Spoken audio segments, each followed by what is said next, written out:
Welcome to the Diversity Connector podcast, where we explore the rich tapestry of human experiences. I'm your host, Gertrude Mache, and I'd like to acknowledge the traditional custodians of the country on which we meet today. I would also like to pay my respects to elders, past, present, and emerging, and together as we dive into conversations that bridge cultures, challenge stereotypes, and celebrate the unique perspectives each of us brings to the table. Each episode is a journey through stories and insights from a kaleidoscope of voices, each sharing their colorful narrative. Whether you're at home, on the go, or just anywhere in between, you're now part of a community that values understanding, inclusivity, and the beauty of diversity. So plug in your headphones, get comfortable, and let's connect through the power of our shared stories. Welcome, and thank you for joining us on the Diversity Connector podcast. Hello, everybody, and welcome back to the Diversity Connector. This is Gertrude Mache here in beautiful Melbourne, Australia. And today I am graced with the presence of yet another fascinating young woman. Welcome, welcome, welcome to our tribe. As you know, when I created this platform, I promised that I will bring you sources of inspiration to keep you going, to keep you motivated and energized. So please, my next guest, introduce yourself, tell us where you're based, how old you are, and share your story with us today.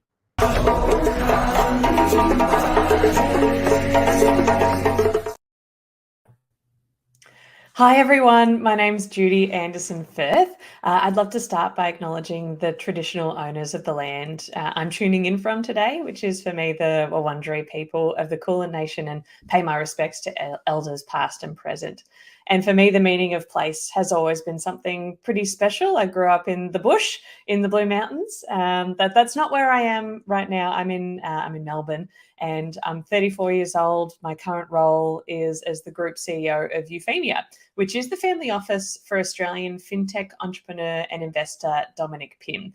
Dom is most well known for being the co-founder of Up, which is Australia's most loved digital bank. It is particularly popular with Australians who are under the age of 35, and it really focuses on providing financial literacy and well-being for young people. So together, Dom and I manage a $70 million global investment portfolio, and we mostly invest in fintechs to try and help fix money, climate tech to try and help fix the planet, women-led startups, or really any founder from a diverse background who hasn't had equal access to opportunity, and also startup infrastructure, which is a niche corner of a B2B, software as a service business whose customer is a high growth tech company. So we do invest directly into startups, typically at the pre-seed stage up to Series A. Our typical check size would be sort of between 100 to 250K. And then we also invest in funds. So both here and abroad, across pre-seed right up to private equity. Beyond the venture portfolio at the family office in the group, we also have a property portfolio, both commercial and residential, and a share portfolio, which is mostly listed US tech stocks. And then lastly, we have a foundation, which is to help people in need. So that's the Euphemia group. So that's my job, is to make that machine work and just make awesome. And we're really passionate about the Australian startup ecosystem in particular. This particular region of Australia and New Zealand is incredibly entrepreneurial. Some of the world's most loved and used inventions have been created out of Australia, like Wi-Fi and the cochlear implant. And I could go on. There are so many inventions from our region. And we believe our stamp on the world can be our ideas, and it can be our ingenuity. It doesn't have to be what we dig out of the ground and sell to other countries. So we see a really prosperous future for Australia off the back of entrepreneurship and technology. So we're really investing in the next generation to help make that happen. In terms of my story, Gertrude asked me to share a little bit about my background to date and how I got into being in the investment world and how I got into this position. And it's probably best to go right back to when I was a kid. I mentioned I grew up in the Blue Mountains. There wasn't a lot to do growing up in the Blue Mountains in the early 90s.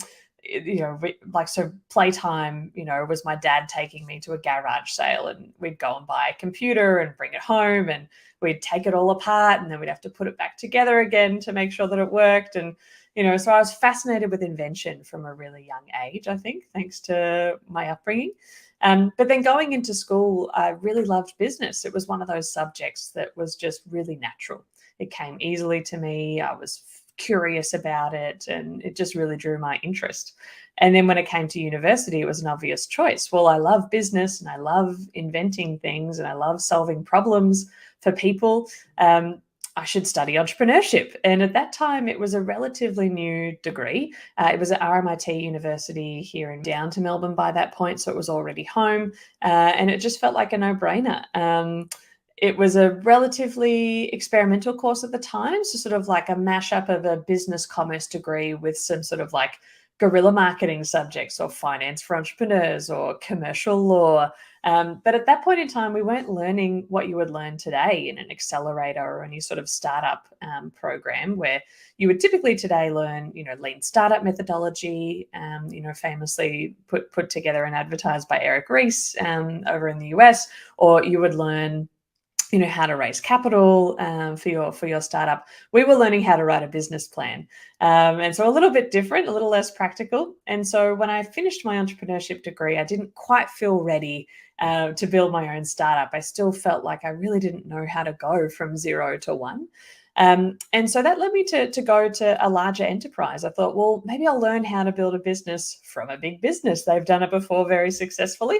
So I went into Deloitte in the innovation team. So my job there was to help the organization to invent new products and services that would disrupt their core business model, sort of trying to bring new profit and new innovations to market in that business. I managed a microfund portfolio of about 1.1 million. It was a small portfolio at the time, but it was a chargeable code that anyone in Deloitte could actually spend their time working on a new idea to bring to market.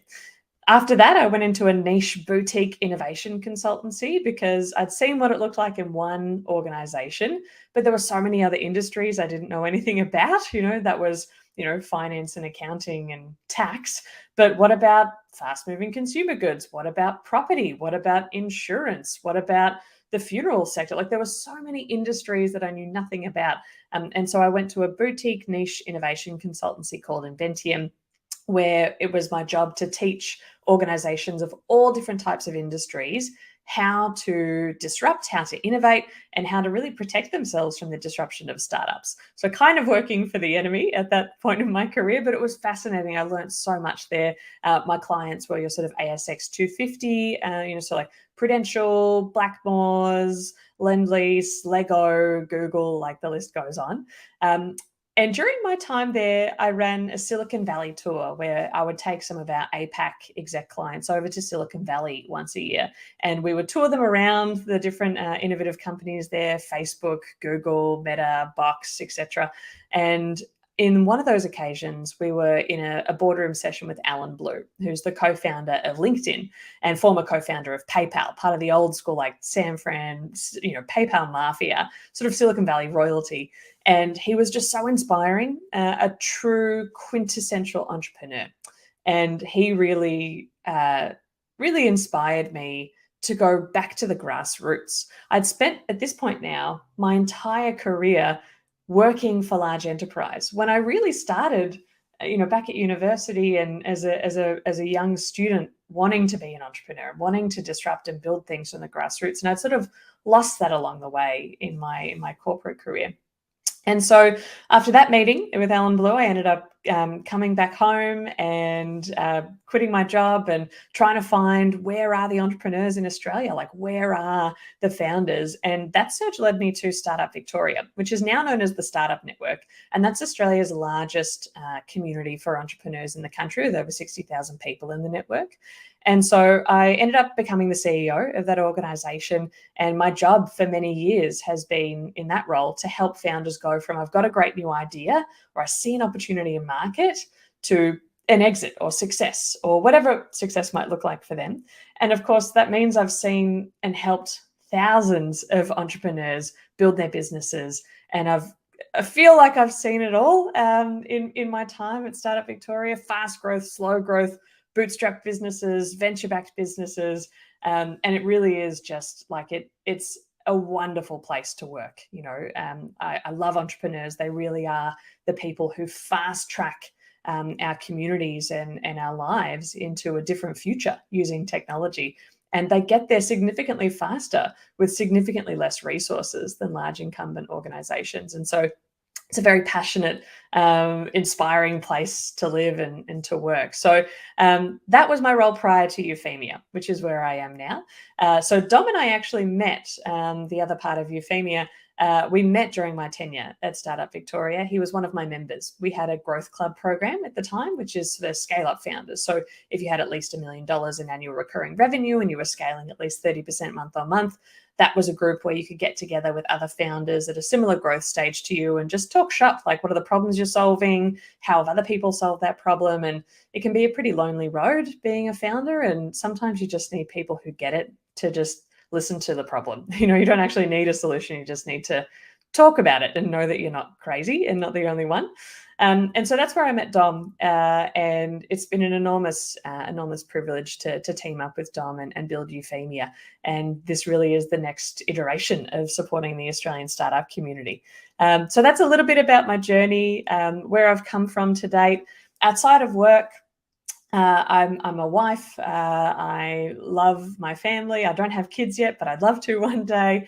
I'm a lover of music, and I play the piano and very badly play the ukulele. But it's really a passion of mine. I love music. It's sort of like my own private therapy.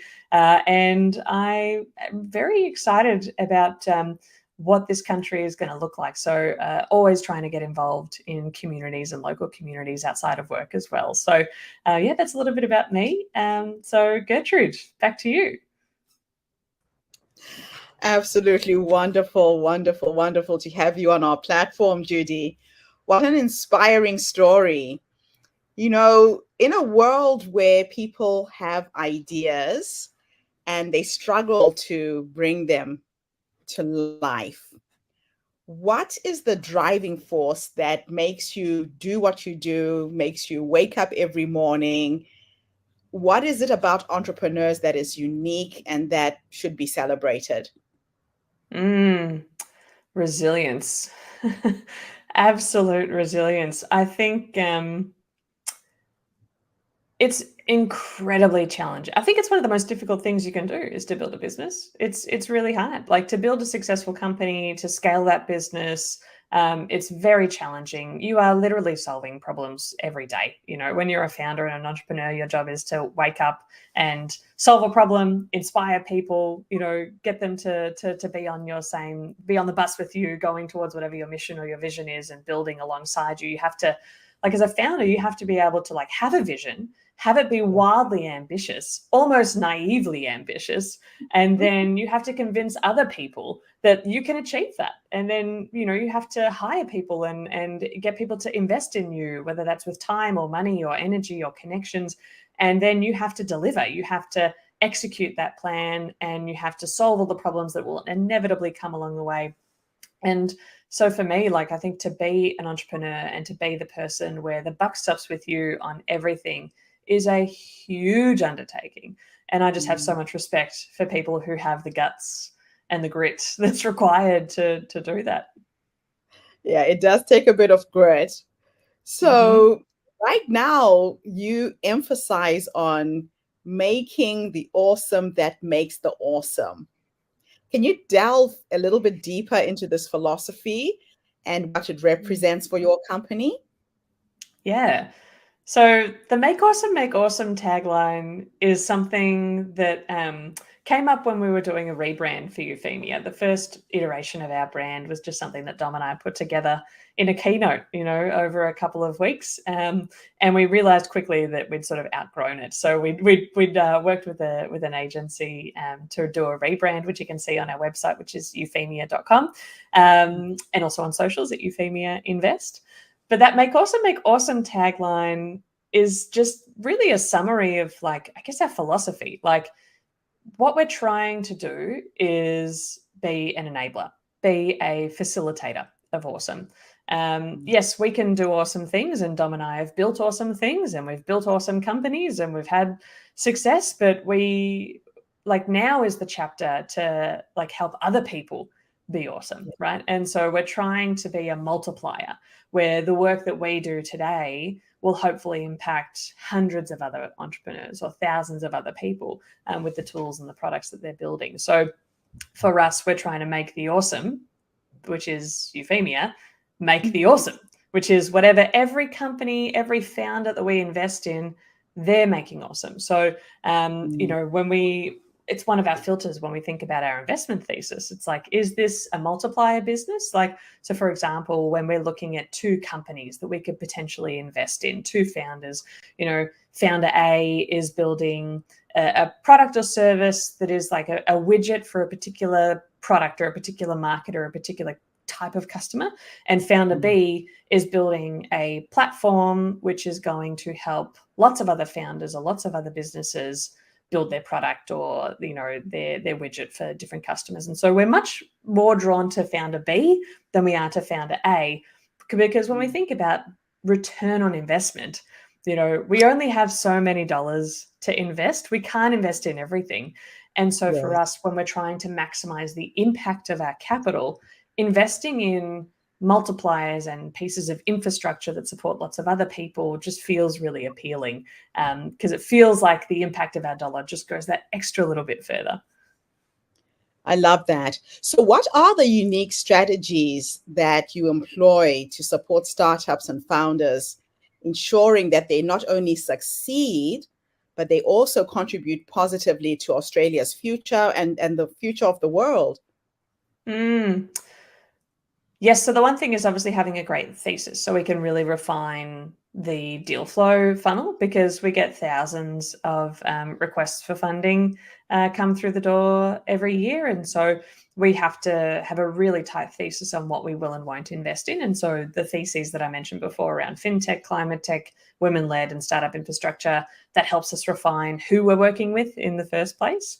And then once someone is in the portfolio, once we've made an investment in a company, we take a pretty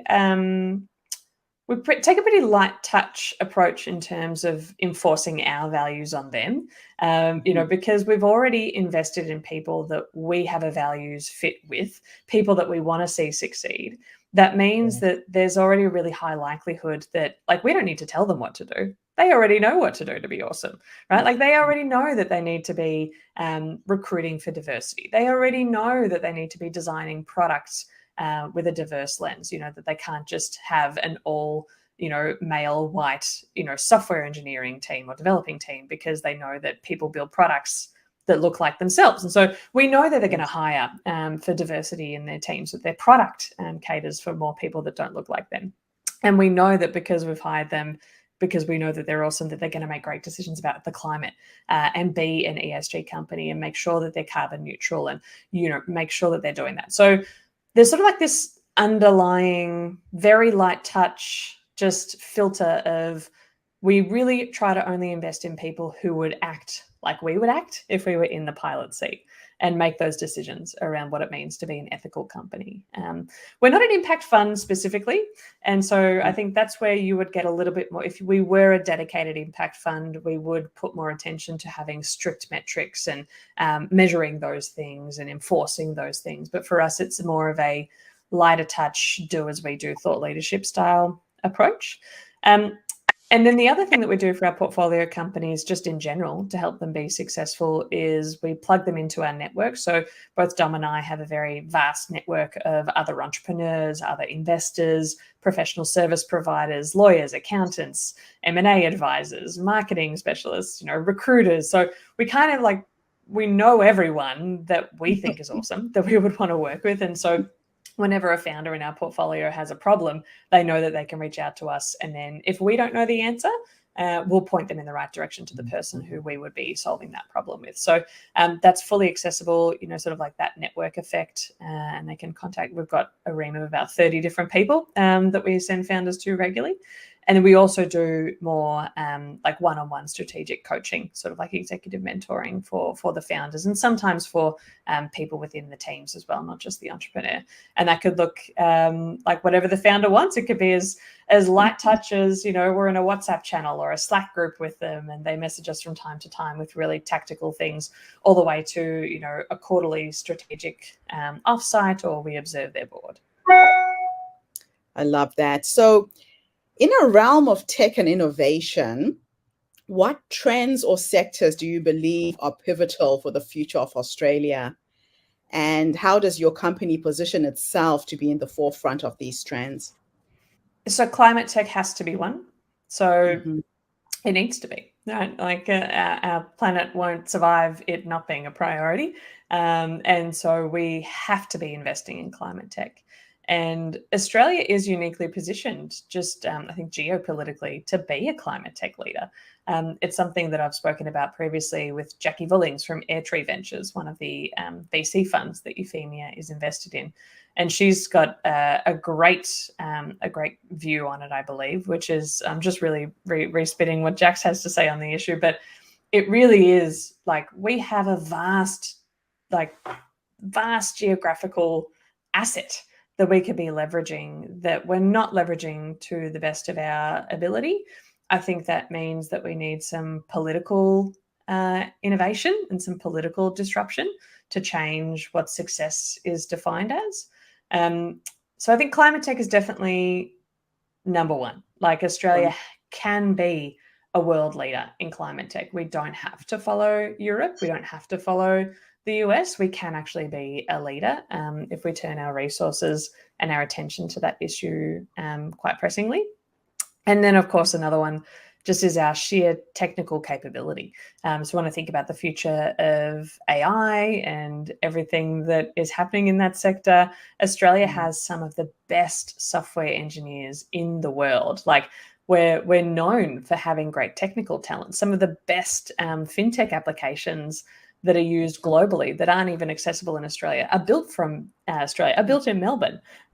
So if I think about, for example, Jack Dorsey, who's the co-founder of Twitter, the co-founder of Square, when he was building an office in the region, he toured all around the APAC region, and it was in Melbourne that he chose to set up an office because this was where the best technical talent was that he could hire. Mm-hmm. And so some of the people that work at Square from Melbourne that are software engineers have built pieces of technology that aren't even accessible in Australia that are phenomenal in the fintech industry. So we have the technical talent to be leaders in AI. We have the technical, and we have the right natural assets to be a leader in climate tech. And so I think they're the two things for us. And at Euphemia, it's clear in our thesis. Climate tech is a big part of our thesis, so we're investing directly in that. We don't have a dedicated vertical for AI, but we are invested in a lot of venture funds, and pretty much every venture fund is turning their attention to AI now as the new hot next thing. I love it. So you mentioned nurturing a diverse, progressive, intelligent, and ambitious community. How does Euphemia actively promote and ensure diversity and inclusion within the startup ecosystem? So from our perspective as a family office, I think the role that we can play as a capital provider in the ecosystem is where we should really lean. I think there are lots of other resources from other organizations like the Startup Network and like Scale and others that are working and are leaders in supporting women founders in particular. But there are some things that we can do that I think other people can't. And one of those things is lead by example. So when it comes to the amount of investment capital that's going to women entrepreneurs compared to their male counterparts, we all know what the stats look like. They're horrible, they're woeful, they're going backwards, right? I don't need to tell you how it is. Everyone already knows, right? And so one of the problems that we see and we observe in the Australian startup ecosystem is every investor sort of talking about their approach to investing in women founders and their mandates to do so. But then when the results are published every year, it just doesn't stack up. And so, there's a gap there. There's a gap between what the venture capital industry is saying that we're doing and then what's actually happening in the distribution of capital. And so one thing that Euphemia has been a part of is working with other family offices like Albert's family offices, the Trawala Group, and also other VC funds like scale investors and even non-investors that aren't set up to invest in women, like Tractor Ventures, which is a revenue-based financing model. Like there are several of these groups that was brought on board to publish their data. So publishing and being super transparent with the community on this is what our deal flow funnel looks like. This is how many people tried to take a meeting with us to pitch for investment. Of that, this is what the gender ratio looked like. How many of those did we take meetings with? How many of those do we actually end up investing in? And then publishing those metrics. So you can actually see the reality of what your portfolio looks like from a gender makeup point of view. And when you publish those statistics, like they're not great, and it just makes you want to do better. You're doing it in the open, you're doing it in sort of like the town square, if you will. And so that's something that we've been a part of, and then we're now also advocating for all VC funds to do so. One of our community partners, F5 Collective, has been very successful in this endeavor. So they're one of their founding partners, Kelly Kimball, in the US, in California, was successful in lobbying for a bill to be passed, which is now enshrined in legislation that all VC-based Californian funds have to publish their gender metrics legally. And so that's something that I think we'll see come into Australia in the years to come. That's excellent. That's really good to know because, I've just started my first tech startup here in Melbourne, and I have so many strikes against me. One, I'm Black, I'm female, I'm 56, so the whole ageism thing is taking place. I'm in technology. What would be your advice to an entrepreneur like myself in finding the right investors in my projects?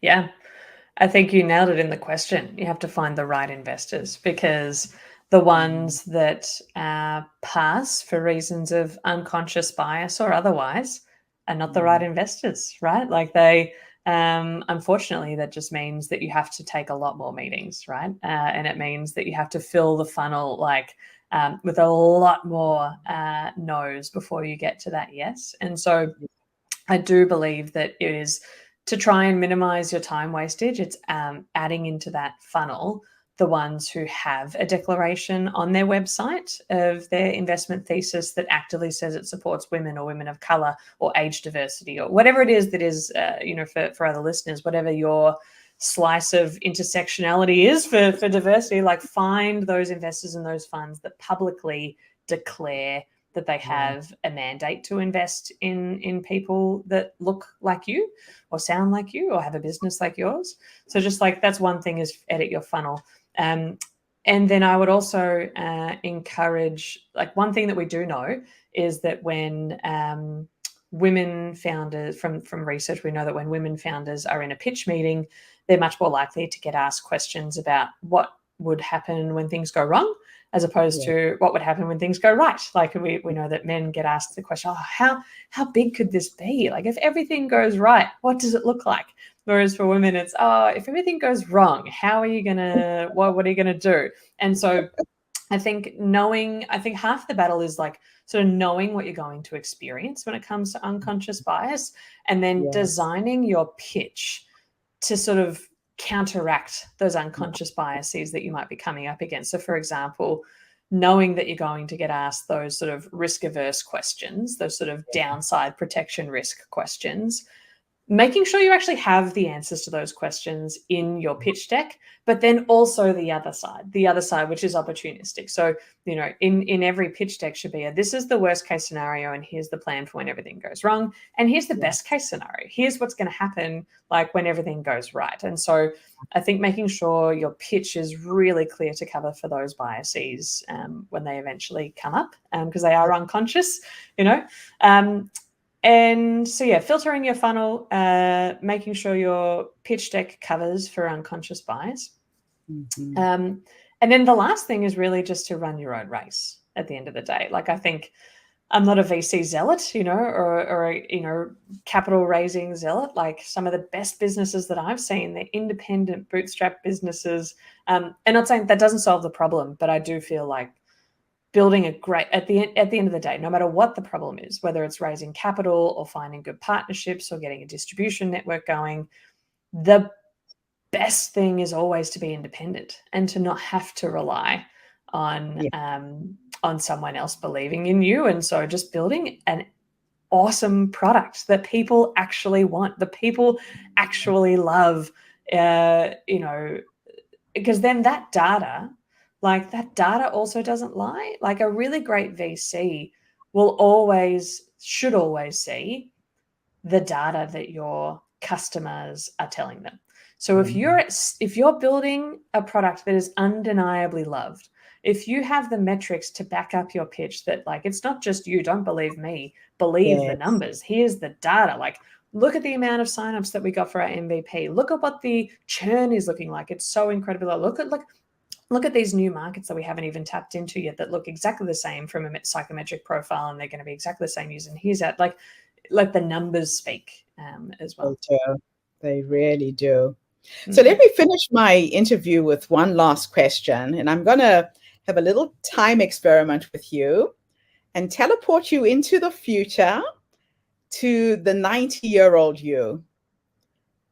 If you could teleport into the future right now to meet this wise woman who has led you to this point all of your life, based on how you're living your life, what would you say to her when you finally meet her?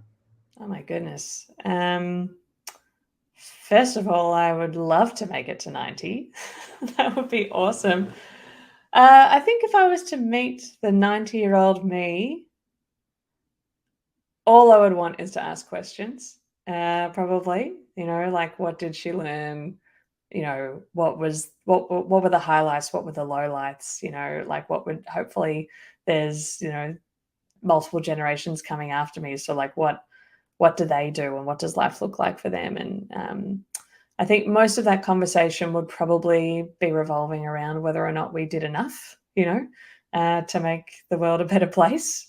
And where there was missed opportunity, right? Like, where could we have pushed a little harder on something, or driven a little further? So I would hope that conversation with the 90-year-old me would just help me find where the really biggest opportunities are for improvement, so that next generation is set up to have a great life. Fantastic. Judy, thank you so much for coming online and sharing with our community today. I've got your website scrolling at the bottom of the screen. If anybody out there is looking for some support, some mentoring, some help, please reach out to Judy. And thank you for the interview. Thank you for having me. Yes, you can always follow along as well. We're pretty regular on our socials at Euphemia Invest, and my personal is Fast Track Judy. But thank you so much for having me, Gertrude.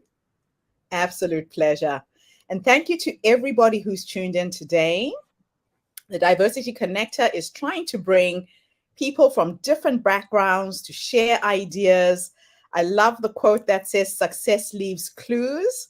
Don't try and reinvent the wheel. Learn from those who've gone before you." So tune in again tomorrow when I interview yet another amazing guest. In the meantime, have a fantastic day, morning, or evening, wherever you are in the world. And Judy, thanks again for this interview. Bye for now, everybody. And that's a wrap, everybody, on today's episode of the Diversity Connector podcast. Thank you for tuning in and being part of our vibrant and global conversation. I'm your host, Gertrude Mache, and it's been an honor to share this space with you, where voices from all walks of life come together to weave a tapestry of diverse perspectives. Remember, every story you've heard today is a thread in the larger fabric of our shared humanity. So, as you step back into your world, carry these stories with you and let them inspire you to embrace and celebrate the rich diversity around us. Don't forget to subscribe, rate, and review our podcast to help us share these inspiring stories with more listeners. Do follow us on social media by looking for the Diversity Connector podcast for more updates. Until then, keep connecting, keep listening, and keep celebrating the beauty of diversity. This is the Diversity Connector podcast signing off. Stay curious, stay open, and definitely stay connected.